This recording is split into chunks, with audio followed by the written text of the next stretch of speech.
Good morning or good afternoon, everybody. My name is Alexa Callovini, and today I'm going to speak to you about trail running races.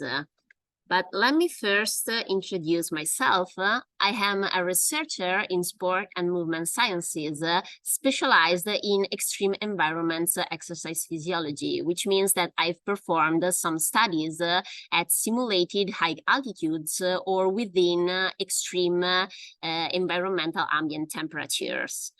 Within this topic, I developed a personal interest in sex differences.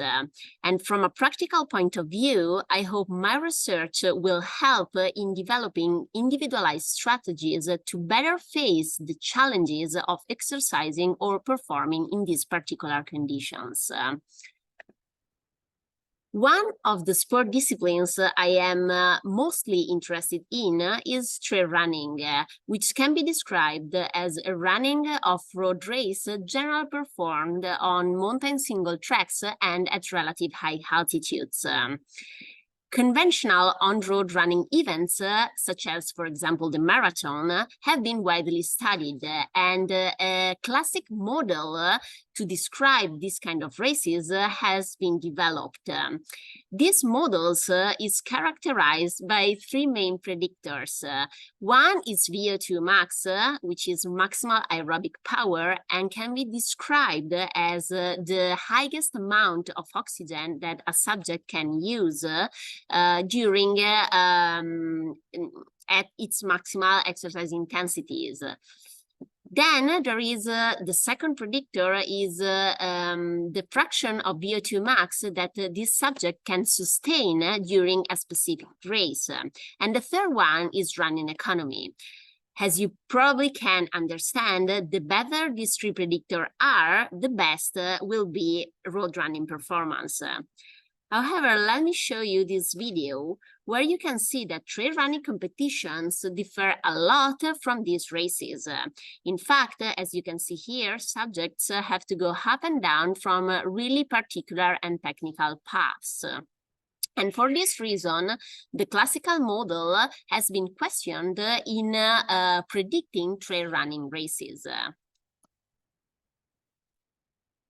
For all these reasons, the main objective of our research is to identify the major physiological determinants of short trail running performance, verifying whether they may be influenced by performance level and sex of the athletes.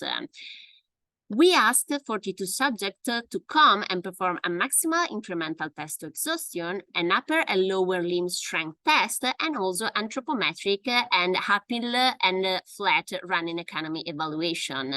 And we use all this data to predict real event trail performances, taking into account different performance levels of the subjects defined on the basis of VO2 max and subject sex.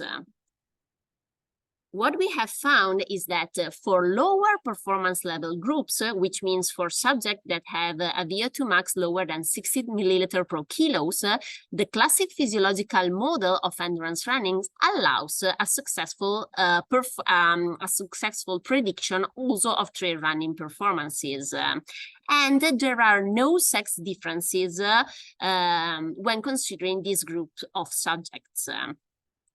However, for higher performance levels group, which means subject with a VO2 max higher than 70 milliliter per kilos, the classic physiological model is not good in predicting trail running performance, but we have found a better model which is characterized by VO2 max, maximal knee extensor force, and running economy, but on an uphill surface. However, no conclusions on sex differences can be drawn due to the scarce number of highly trained female athletes in our sample size.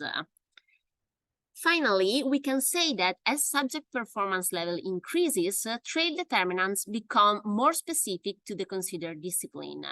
Moreover, when considering low performance levels, no sex differences in trail determinants have been found.